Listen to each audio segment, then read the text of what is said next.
Oi, Carla. Oi, eu só queria só comentar.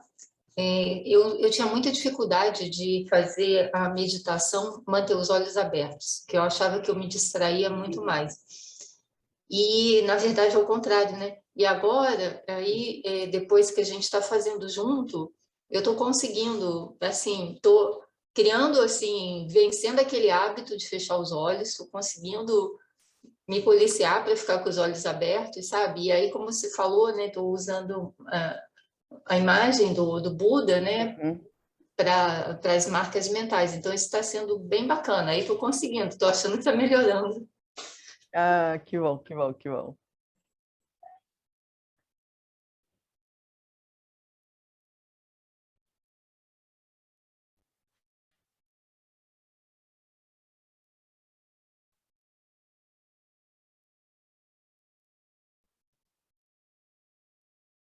Oi, Leila. Bom dia. Bom Nandro, dia. eu acho incrível essa contemplação sobre o sofrimento, né? Que sempre quando começa o assunto eu fico meio nervosa, confesso, sabe? Que é duro, né? Mas aí depois é tão simples, né? Assim, vai ficando tão óbvio quando você vai contemplando. Uma hora você entende assim a impermanência e foi, é isso aí, né? Aí fica tudo mais fácil, eu acho, começar realmente. Eu ainda não consigo assim, naturalmente, sabe? Ainda tem uma coisa ali de sofrência, né? Mas depois que vai, assim, tudo fica tão simples, né? Eu queria não ter essa sofrência inicial.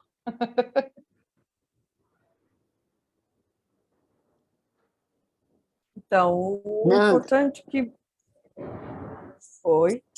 não sou eu, Então, Tamine, mas responde, depois eu falo, não tem problema não, tá, desculpe. não, nada. Então, acho que o que é importante a gente sempre ter em mente que é sempre processos. Então, até esse entendimento de se tornar natural é um processo. Agora, a gente precisa fazer isso, a gente precisa ter esses momentos só de reconhecer, sabe? Ouvir que alguém está doente, né? A diferença, eu acho que o início, a Detsuma Tenzin Palmo, ela falou isso, parece, nos ensinamentos em São Paulo, que né, quando alguém morre, sofrer, ficar triste, mas surpreso. Então, assim, sabe, assim, é só para a gente, vamos fazer um movimento de tentar não ficar surpresa com essas situações, para a gente entender que isso faz parte da realidade. Mas também, até isso é um processo. Então, é isso mesmo, assim. Ouviu alguém no dia, né? A gente está ouvindo tanto, tanto, tanto ultimamente, né? Parece que amplificou, assim. Então, ouviu alguém doente, ouviu alguém morreu, gente jovem, né, ou morreu em situações inesperadas aí, né? Tem uma história do Breno Silveira aí que então ouve, sabe? E lembrar disso, da nossa, né, dessa verdade que faz parte da nossa vida. Mas assim, também de gentilmente, também com gentileza, não é para aceitar.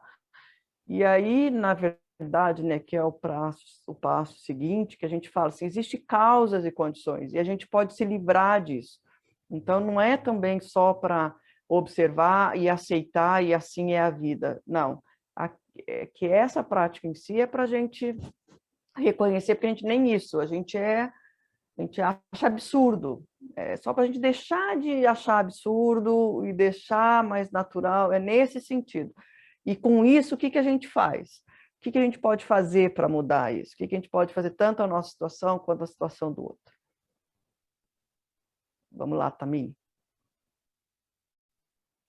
Oi, é o seguinte, eu tenho meditado muito ultimamente, meditado assim, refletido, melhor dizendo, sobre a questão da morte, que é uma questão que eu já venho pensando e refletindo sobre a minha morte, né? Que estou com 74 anos e em algum momento, amanhã ou daqui a 20 anos, ela vai acontecer e eu quero estar tranquila para ela. E aí eu tenho a sensação que quando eu reflito sobre a morte, ter uma compreensão ainda muito inicial e ainda muito da inexistência do eu fica mais claro para mim. É como, quer dizer, quando eu reflito na morte, eu também reflito sobre a inexistência dessa identidade que eu acho que existe, que não existe, é uma pessoa, mais nada. Então, eu não sei se é por aí, se isso tem ajudado. E uma outra coisa que eu queria falar, um amigo meu faleceu, eu tenho refletido muito sobre a morte por conta disso. Vamos só... Quer responder primeiro? Tá. Camille, vamos... acho que é bom sempre por parte. Tá. Então, a impermanência, né? O fato da morte, o fato... Então, é uma das formas que a gente entende. Agora, a gente sempre tem que lembrar disso, sabe? Quando a gente fala a inexistência do eu, é a inexistência do eu permanente, independente. Um eu existe, né? Só para a gente sempre lembrar, não existe inexistência de eu, não existe inexistência de eu, existe a inexistência de um eu inerente, dessa forma que a gente vê. Então, assim, a forma que você está fazendo da morte é justamente isso. Você está tocando ali, não existe esse eu sólido, esse eu que é esse corpo, ou que é essa minha emoção. Mas só para a gente sempre deixar ali, o eu existe, ele só existe de forma diferente do que a gente vê hoje. E essa sua contemplação, ela não é a única, mas a hora que você vê o eu que passou em 1 segundo atrás, não é o mesmo eu que é agora.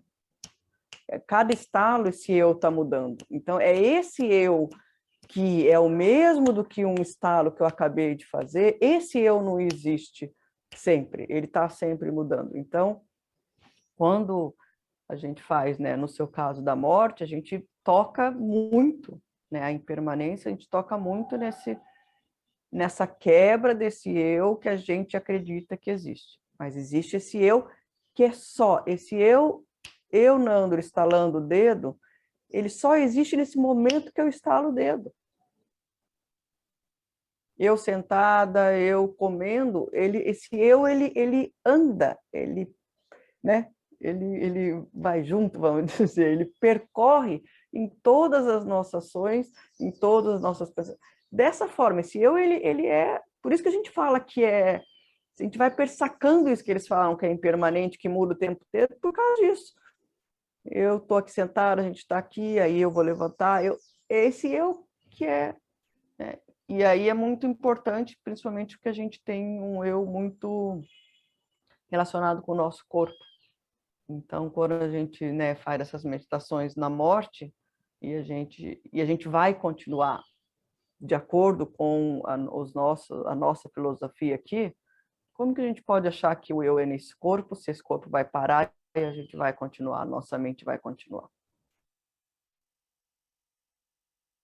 Ajudou, complicou? Eu acabei trazendo mais coisas, né? Não, ajudou muito, complicou nada. Ajudou muito, muito obrigada, gratidão. Esses ensinamentos aqui depois da meditação, eu considero assim fundamentais, tem sido muito bom.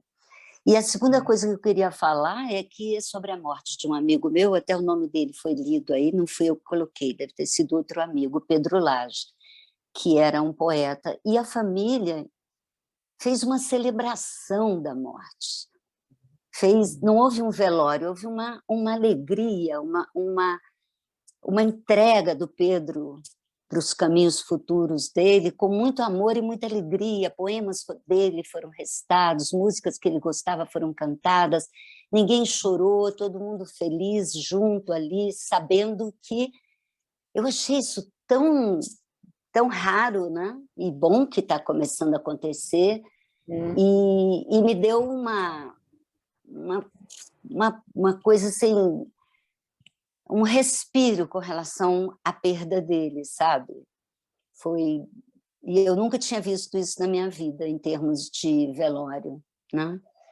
Não havia silêncio, não havia tristeza, as pessoas relembrando coisas boas dele, e com muita alegria. E ver o nome dele agora na lista do Ushuaia, para mim, também foi uma felicidade muito grande. Obrigada, Nando. Muito bom. E eu acho que também é desmistificar um pouco, acho que cada um, né, o mais importante é a gente respeitar o luto, né? Isso tem sido muito dito, assim. Mas também respeitar esse luto de que tem pessoas que reconhecem a perda de outra forma, né? Então, assim, porque muito,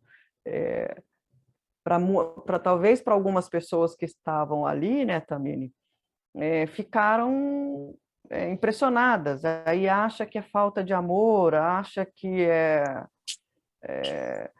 Falta que de estão respeito. banalizando, de respeito, ou porque estão banalizando, ou porque não estão conseguindo lidar com a perda. E pode ser, tudo isso pode ser, né? Aí é cada um internamente. Mas só para a gente também entender isso. Quando a gente lida de uma forma, a gente respeitar e olhar para o outro e ver. Então, assim, não obrigatoriamente é isso. O luto ele tem que ser vivido de acordo com o que é para aquela pessoa. Acho que é isso que é o respeito que é importante. Inclusive, se é visto com alegria, se é visto de forma mais natural, se é vista, né, assim, no nosso caso, né, eu sempre comento, né, a perda do meu pai e do meu irmão, assim, as duas muito rápidas. Assim, nesse momento aqui, se eu pensar que meu pai está numa terra pura, que ele está melhor, assim, me vem uma alegria, não vem uma tristeza. Eu não vou ficar... Existe uma tristeza, é lógico, deles não estarem ao meu lado. Isso não é para negar isso. Agora, de eu pensar, gente, se eles estiverem melhor, uhul, sabe? Então, acho que isso é bom a Isso gente... mesmo. Cada um viver o luto é importante, mas cada um viver o luto e respeitar de acordo com a crença de cada um. Então é isso. Então vamos lá. Obrigada.